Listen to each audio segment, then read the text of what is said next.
Welcome to the deep dive. Today we're really getting into something fascinating, Japanese sword fighting. Yeah, it's a deep topic, and we're drawing heavily from Masaki Hatsumi's book, Japanese Sword Fighting Secrets of the Samurai. That's the one, with those great photos by Minoru Hirata and Kyuzo Akashi. And the translation by Bruce Appleby and Doug Wilson, Kodansha International published it. It's a solid resource. Absolutely. And our aim today isn't just, the techniques, the cutting and thrusting. No, not at all. We want to explore the underlying principles, Budo, the martial way, as it relates to the sword. Right, the history behind it, the philosophy. Yeah. It's all connected. Think of this as a bit of a shortcut, maybe, to understanding this whole complex part of samurai culture. Sounds good. And the book itself gives us a roadmap, right? 3 chapters. Exactly. Kenpo in Budo, the essence of Japanese swordsmanship, and the practice of Budo will sort of follow that structure. Okay, so let's jump into that first one then. Kenpo in Budo. What's the starting point? Well, right off the bat, it talks about understanding a real budoka. And, Mhm. you think swords, you think cutting. Mm-hmm. That's the primary association. But Hatsumi points out, especially after the Warring States period ended. Things changed, armor got better, maybe. Exactly. Sometimes swords just wouldn't cut effectively against good armor, which is kind of surprising. Yeah, it forces a rethink. If the sword isn't always the perfect cutting tool, what else is it? Precisely. And that leads into that old saying, the pen is mightier than the sword. Okay, so a shift towards culture, intellect. Right. As things settled down politically, there was more emphasis on arts, on learning. Swords didn't disappear, but their role shifted. They became more symbolic art objects. Yeah, beautiful works of art. People appreciated the craftsmanship, the history, even when they weren't using them in battle every day. So Budo becomes broader than just combat skills. It's a whole way of being. Definitely. It incorporates these cultural, almost spiritual aspects. Speaking of spiritual, the book mentions Sakabara Kenkichi. Oh yeah, incredible figure. Late Edo, early Meiji period. Master swordsman. The story is he could split a helmet with a small sword. That's the legend. Just phenomenal skill. But beyond that physical prowess, There's more to it. much more. The book talks about the 5 accompaniments of a sword. Okay, what are those? Let's see. Deity within a Shinto shrine, respect, prayer, prosperity, and kai. Kie, the shout, the projection of spirit. Exactly, that focused energy. And all these are bound together by something called kami musubi, Which means, binding with the gods, basically. It really emphasizes this deep spiritual connection. so wielding a sword wasn't just a physical act. It was imbued with reverence, almost a sacred duty. That's the feeling I get. It adds a whole other layer to the warrior's mindset. Which probably ties into the next point about victory and defeat. It does. The book stresses how crucial it is to, foresee victory, mentally prepare for it. Hesitation is the enemy. Totally. Hesitation gets you killed. And it quotes some old texts. Yeah. Koteki Ryota Jupo Seisho no Jutsu. That's intense. It describes fighting as natural, like the tiger fighting the dragon. Super powerful imagery, flash of lightning, thundercloud, that kind of thing. So accepting conflict as part of life, but approaching it with a certain mindset. Exactly.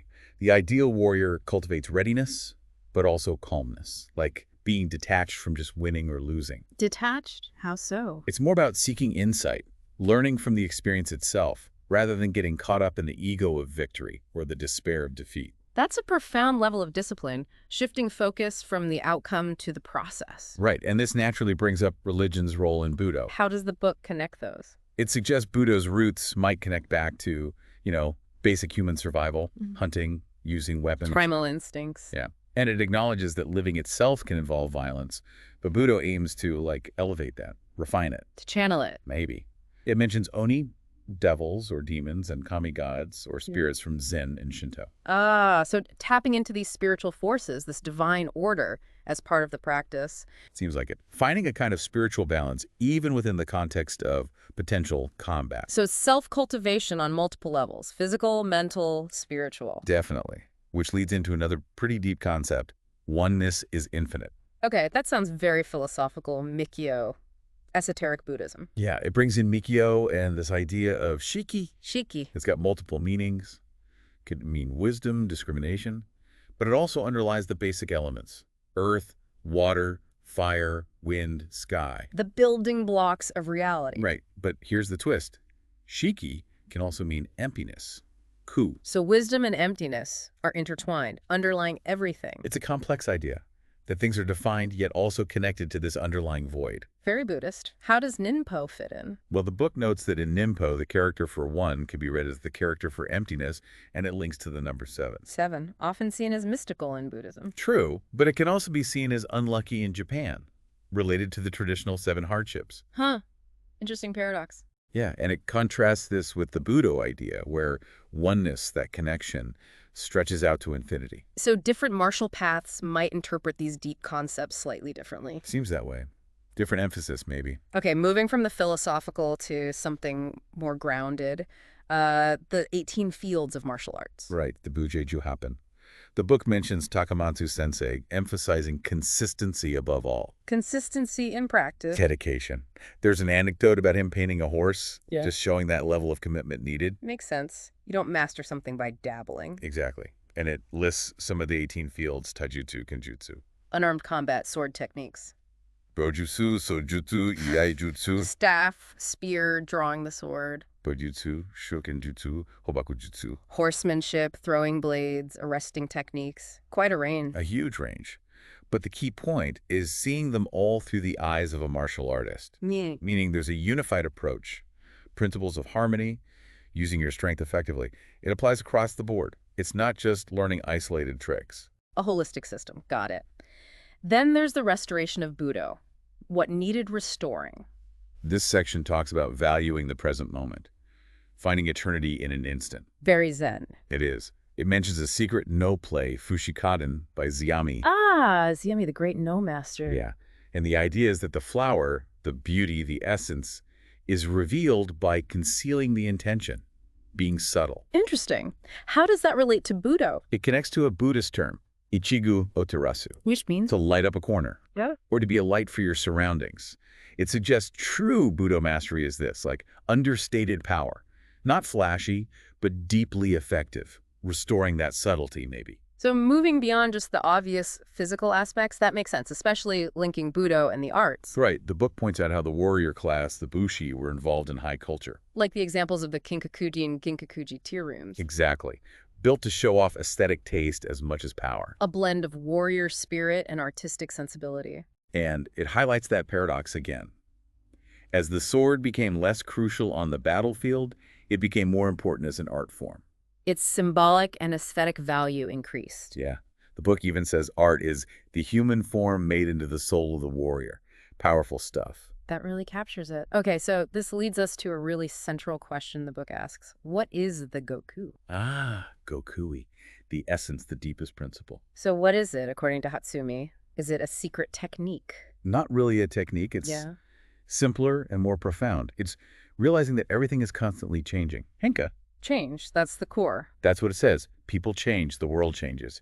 So Gokui is the ability to live with that change, to adapt to it. To flow with it, maybe. Exactly. And interestingly, it notes that the syllables Gokui 5, 9, 5 are significant numbers in Japan. That's another little layer. So the ultimate secret is actually dynamic adaptation, not a static piece of knowledge. That seems to be the core idea, which ties into the last point of this chapter, transcending common sense. How so? What does that mean for swordsmanship?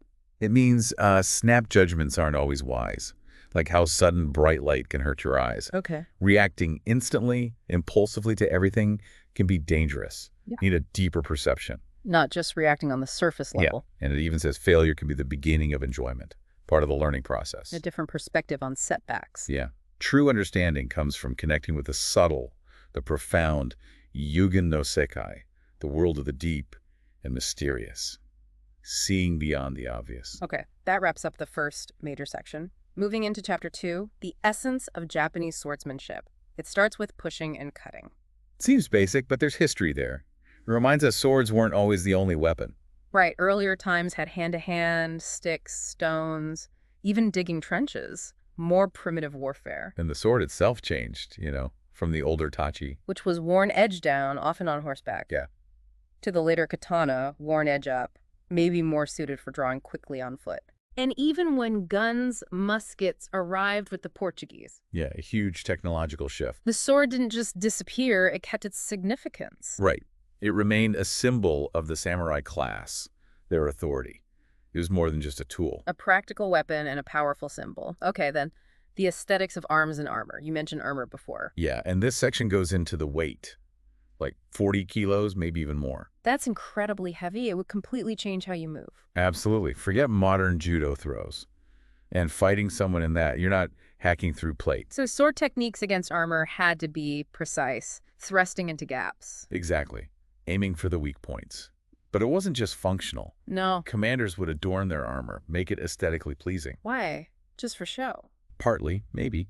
But the book suggests it was also about beautifying the soul, reflecting inner qualities outwardly. Wow. So the armor itself becomes a statement about the warrior's inner state. That's the idea, a connection between the external and internal. Interesting. What about the connection between the sword and the spear? Well, spears, Sujutsu, became really important during the Warring States. Obvious advantage in reach. Makes sense on a battlefield. Longer weapon keeps the enemy further away. But the book also mentions the 8 secret swords, Happo, Baika, Nichinyo. What does that imply? It suggests the underlying principles are shared. That skill with one weapon can translate, that they're interconnected. It's not like sword skills and spear skills are totally separate universes. The idea of universal martial principles again. Right. And it just reminds us, spears have been around forever, used by humans everywhere, puts the Japanese use in context. Okay. Then we have Kyusho. Vital points. Yeah, knowing where the body is vulnerable. Soft spots, basically. Like armpits, throat, certain spots on the torso, neck. Exactly. Striking or applying pressure there is key in combat, especially if there's a size or strength difference. It's about anatomical knowledge. Precision over brute force. Definitely. And the last part of this chapter focuses on the tachi. The older style of longsword. Yeah, particularly popular around the Tensho period, it says. Longer, more curved than the later katana. So just highlighting that evolution again, the tools changed, and presumably the techniques adapted too. Right, it wasn't static. Always evolving. Okay, that brings us to the final chapter, the practice of Budo. And it starts by revisiting Gokui toward the true Goku. Yeah, circling back to that core idea. And reinforcing that, it's about adapting to change. Not some secret handshake or hidden technique. Exactly. People tend to think Gokui must be this super secret move, right? It's a common trope. But Hatsumi stresses it's about realizing the truth of the moment, being present and responsive. And he contrasts this with Tengu Waza. Right. Braggart techniques, showy stuff based on ego, pride, the opposite of true, adaptable Gokui. So humility and responsiveness versus ego and rigidity. That seems to be the essence, Yeah. which leads into large, small, the heart, technique, and body. How do these elements relate to Gokui? The main point here is that Gokui isn't just about physical size or even technical skill alone. It resides in the heart, the essence. Kokoro. The spirit of the practitioner. Yes, and it uses the story of Isunboshi, the one-inch boy. Ah, the tiny hero from folklore. Right. He's physically tiny, but through courage and spirit, he becomes a great samurai. So inner qualities can overcome physical limitations. The heart is key. Exactly. Size isn't everything. The spirit matters most. A good reminder. What about the master and student relationship? This section talks about the ideal master. Their true name, Chosui, apparently signifies a clear heart and mind. A state of clarity. Yeah. And there's a fascinating proverb, fish will not live in a stream of water that is too clean.